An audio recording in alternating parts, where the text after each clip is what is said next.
C'est sur quoi je butais en premier lieu.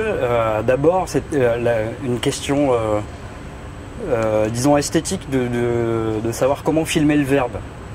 Comment est-ce qu'on filme la poésie, comment on met en image la poésie. Ça, c'est la première question à laquelle je me suis posé théoriquement, en tous les cas. Et par la suite, quand j'ai rencontré les slameurs, quand je les ai vus sur scène, et j'étais assez étonné de voir à quel point ils se révélaient sur scène, presque dans une démarche exhibo, quoi, exhibitionniste, presque c'est à se révéler dans leur faiblesse, dans leur faille, dans leur intimité, et comment au sortir de la scène, il réactivait des mécanismes de défense qui sont présents chez tout un chacun, je pense, mais qui étaient, enfin, que j'ai ressenti décuplés, peut-être parce qu'ils avaient révélé beaucoup d'intimité et donc beaucoup de fragilité, et qu'il fallait reconstruire artificiellement une carapace sociale, quoi. Et moi, je me suis vraiment confronté à ça. Quand on était à l'extérieur de la scène et que je leur posais des questions dans les bars dans lesquels se déroulent les scènes slam en règle générale, on pouvait parler de tout sauf de leur expérience intime de la scène ou de l'écriture. Ou quand ils le font, c'est dans une sorte de démonstration d'ego démesuré.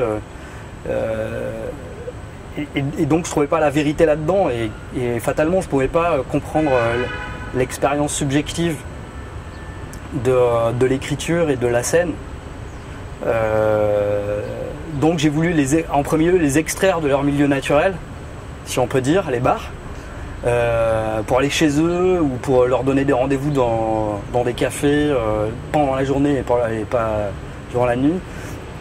Et je pense pendant un an, j'ai eu des lapins, quoi. On m'a posé des lapins pendant un an où il y avait 1 heure, 2 heures de retard, où ils m'appelaient à la dernière minute pour dire qu'ils ne pouvaient pas. Enfin, le plus gros retard que j'ai eu, c'est 1 mois. Et du coup, avec la caméra, qu'est-ce que tu arrivais à capter et qu'est-ce que tu n'arrivais pas à capter? Alors ces démarches-là, c'est sans la caméra d'abord. Après, j'ai essayé d'inclure la caméra quand j'ai fait des entretiens individuels. Et là, je me suis rendu compte que ce sont des gens qui maîtrisent parfaitement la représentation. Et que dès qu'il y a une caméra, ils révèlent rien de leur intériorité, ils jouent un personnage. Un personnage qui parfois parle très bien de la scène, de l'écriture, etc. mais qui est où on sent...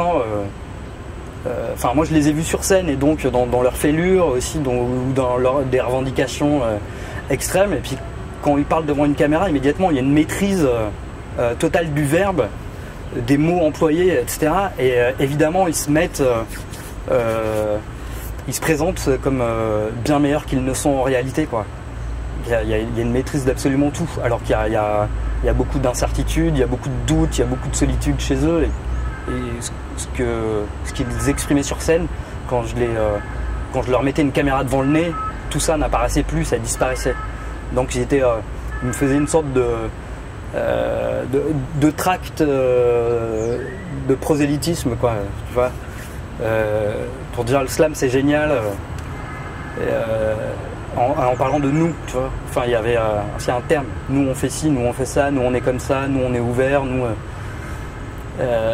donc il y avait déjà un espace duquel j'étais exclu, quoi. En tant qu'intervieweur, chercheur, en tant que regard... Enfin, que quelqu'un qui pose un regard extérieur. Et d'autre part, quand je filmais les scènes, je faisais que de la captation de spectacle, comme n'importe quel caméraman peut faire durant un spectacle. Donc là, clairement, je captais une surface et il fallait que j'aille plus en profondeur, quoi. C'est pour ça qu'à un moment donné, je me suis dit ok, j'arrête et je vais essayer de vivre subjectivement leur expérience, et en essayant d'écrire et puis de monter sur scène. Et est-ce que tu as trouvé la réponse de comment filmer le verbe et comment filmer le slam et comment parler du slam avec la caméra? Est-ce que ça, tu as trouvé des réponses là-dessus? Non. J'ai pas trouvé de réponse, mais j'ai multiplié les questions. J'ai d'autres questions, mais j'ai pas de réponse. En tous les cas, je crois que ce qu'on fait là maintenant, parler, c'est pas comme ça qu'on filme le verbe. Faire de la captation scénique, c'est pas comme ça. Je crois qu'il faut, enfin, une des premières remarques et enfin, une des premières trouvailles, on va dire, que j'ai eues à ce niveau-là, donc qui est plutôt de l'ordre de l'écriture audiovisuelle, c'est séparer le corps et le verbe. Quelqu'un qui, enfin, d'élèves qui bougent sans qu'il y ait de son, avec tout un corps qui est impliqué dans une déclamation poétique, on se rend compte qu'on peut enlever le verbe, on peut enlever la poésie, le corps est déjà dans une sorte de transe poétique, une possession du corps par le verbe. Non, on n'a pas besoin de montrer le verbe, enfin d'entendre le verbe pour qu'on puisse le voir en un premier temps. Et ensuite, le verbe, c'est-à-dire la poésie enregistrée, déclamée, n'a pas besoin de corps pour avoir de la valeur non plus, pour être exprimée en tant que telle non plus. Parce que la poésie, c'est déjà des images, dans tous les sens du terme. Une métaphore, c'est une image. Donc, comment rendre le verbe dit, la poésie littéraire, quoi, enfin, l'écrit proprement dit, là il faut de la mise en scène. Voilà. Il faut de la mise en scène, même si par mise en scène c'est du montage ou des images abstraites ou j'en sais rien. Déjà c'est une des premières réponses que j'ai eues. C'est pour ça que séparer le verbe du corps est excessivement important pour moi, parce que quand tous les slammers montrent leurs vidéos ou ce qu'ils ont sur scène, etc., c'est eux qui montrent, c'est leur poésie, ce qu'ils ont écrit. Ils ne montrent pas le slam, ils ne montrent pas ce que c'est la poésie déclamée en public. Donc pour le moment, c'est la seule réponse que j'ai trouvée. Mais pour le mettre en image, ouais, faut être à la fois très proche du réel, mais à la fois, pour entrer dans la subjectivité, il faut être dans la fiction, quoi.